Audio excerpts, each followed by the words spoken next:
അത് നീ നോക്ക്, കുറച്ച് ദിവസം കൂടെ ഒന്ന് ക്ഷമിക്കുക, എല്ലാം ശരിയാവും. എപ്പോഴെപ്പോഴും ഇങ്ങനെ പറഞ്ഞുകൊണ്ടിരുന്നല്ലോ, അത് ശരിയില്ല. ഞാൻ നാളെ വിളിക്കും.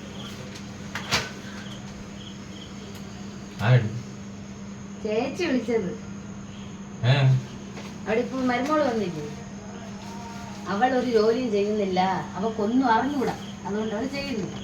അത് കരി പഠിക്കാൻ അറിയത്തില്ല, അവൾക്ക് മുറ്റം തൂക്കാറുണ്ട, ആരെങ്കിലും വന്ന ഒന്ന് ചായ ഇട്ട് കൊടുക്കാൻ പോലെ അവൾക്ക് അറിഞ്ഞൂടാന്ന് ഇങ്ങനെ പറഞ്ഞോണ്ടിരുന്ന അത് ശരിയാവുമെന്ന് ഞാൻ പറഞ്ഞു. ഇനി എന്ത് ചെയ്യാൻ പറ്റും? അവർക്ക് അവരെ വീട്ടിലെ ജോലികൾ ചെയ്യാൻ വേണ്ടി ആയിരുന്നെങ്കിൽ പിന്നെ ഒരു പെണ്ണ് കെട്ടേണ്ട കാര്യമില്ലായിരുന്നല്ലോ. അവരെ കൊണ്ട് പിന്നെ എന്തിനു പെണ്ണ് കെട്ടിച്ചത്? അവർക്ക് ഒരു വേലക്കാരി നിർത്തിയാൽ പോലും. അപ്പൊ കെട്ടിക്കൊണ്ടാകുന്ന വരുമ്പോൾ ഒന്നും ചെയ്യണ്ടേ? ഒന്നും ചെയ്യണ്ടെന്നല്ല, അതിന് സമയം കൂടെ. ഇപ്പൊ കല്യാണം 2 ആഴ്ചയല്ലേ ആയുള്ളൂ. അതിനു മുമ്പേ അവൾ അവളുടെ വീട്ടിലെ സകല കാര്യങ്ങൾ അവൾ ചെയ്യണമെന്ന് പറഞ്ഞു.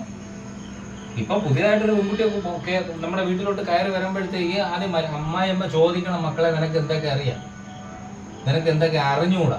അതൊക്കെ അറിഞ്ഞ് അങ്ങോട്ടും ഇങ്ങോട്ടും പരസ്പരം പറഞ്ഞ് മനസ്സിലാക്കി കൊടുക്കണം. അതിന് സമയം കൊടുക്കാൻ പറ അവളെടുത്ത്. അവൾ വേറെ കല്യാണം കഴിഞ്ഞ് വേറെ ഒരാളുടെ കൂടെ പോയ പെണ്ണൊന്നുമല്ല, ആദ്യമായിട്ട് കെട്ടിക്കൊണ്ടുവന്നല്ലേ. അപ്പൊ അവൾക്ക് അതിന് സമയം കൊടുക്കണം. ഈ ലോകത്തുള്ള എല്ലാ അമ്മമാരുടെയും മെയിൻ പ്രശ്നം ഇതാണ്. ഒരു പെൺകുട്ടിയെ കെട്ടി വീട്ടിൽ കൊണ്ട് വന്ന ഉടനെ അവള് പിറ്റേ ദിവസം തൊട്ട് ആ വീട്ടിലെ മൊത്തം കാര്യങ്ങൾ അവള് നോക്കിക്കോളും. ആ വെളുപ്പാൻ്റെ രാവിലെ മറ്റേ തുളസി കതിരും ചൂടി സെറ്റ് സാരിയെ കൊടുത്ത് അമ്മായിയമ്മയ്ക്കും അമ്മായി അച്ഛനൊക്കെ കട്ടൻ ചായ കൊണ്ട് തരും.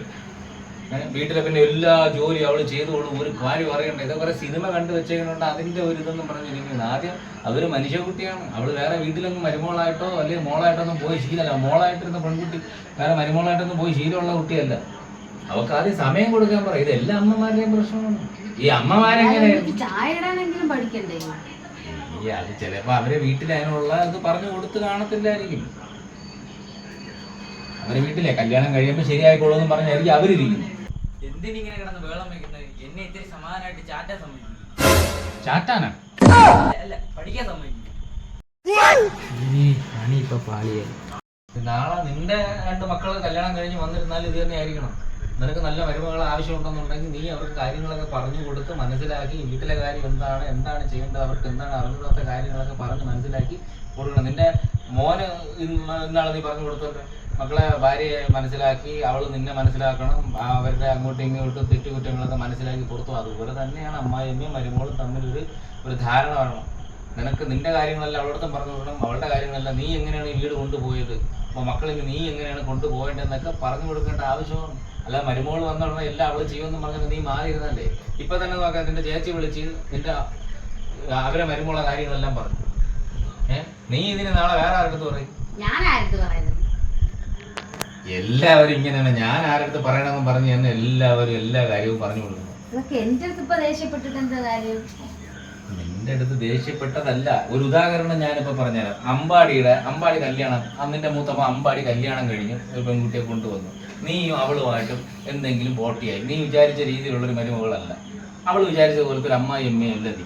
അപ്പൊ നീ കല്യാണം കഴിഞ്ഞ് കൊണ്ടുവന്ന അവളും നീ ആ മരുമകളും നീയും തമ്മിൽ ഉടക്കായി. എന്തെങ്കിലും ഒരു ഉടക്കിൽ നീ ചെലവെടുത്തു, അവള് ഒലക്കെടുത്തു. ഇത് കണ്ടുകൊണ്ട് അമ്പാടി നിന്റെ മോൻ നടുക്ക് വന്നു. അവ ആരെ സപ്പോർട്ട് ചെയ്യും? എന്നെ സപ്പോർട്ട് ചെയ്യും. ഞാനല്ലേ അവനെ പ്രസവിച്ചത്. നിന്നെ സപ്പോർട്ട് ചെയ്താ അവളെന്ത് പറയാന്നറിയാമോ? അവള് പറയാൻ അവൻ മൊണ്ണയാണ്. തിരിച്ച് അവളെ സപ്പോർട്ട് ചെയ്ത് സംസാരിച്ച നീ എന്ത് പറയുന്നറിയാമോ? അവൻ പെണ്ണാളൻ. ഇതിപ്പോ നിങ്ങളെ 2 പേരെ സപ്പോർട്ട് ചെയ്യാതെ അവൻ അവന്റെ വഴി നോക്കി പോയാൽ എന്ത് പറയുന്നറിയാമോ? നീ ഉടനെ നീ പ്രസവിച്ച വയറിന്റെ കണക്ക് പറയും. അവളുടെ അടുത്ത് പോകുമ്പോൾ അവള് പ്രസവിക്കാനുള്ള വയറിന്റെ കണക്ക് പറയും. നിങ്ങൾ അമ്മായിയമ്മയും മരുമോളും തമ്മിൽ നിന്നില്ലെങ്കിൽ അതിൻ്റെ ഇടയിൽ കിടന്ന് ഉരുകുന്നത് ആ മക്കളാണ്, ആൺമക്കളാണ്. അവൻ അമ്മയുടെ സപ്പോർട്ട് നിൽക്കാൻ പറ്റില്ല, ഭാര്യയുടെ സപ്പോർട്ട് നിൽക്കാൻ പറ്റാതെ അവന്റെ മനസമാധാനവും പോയി.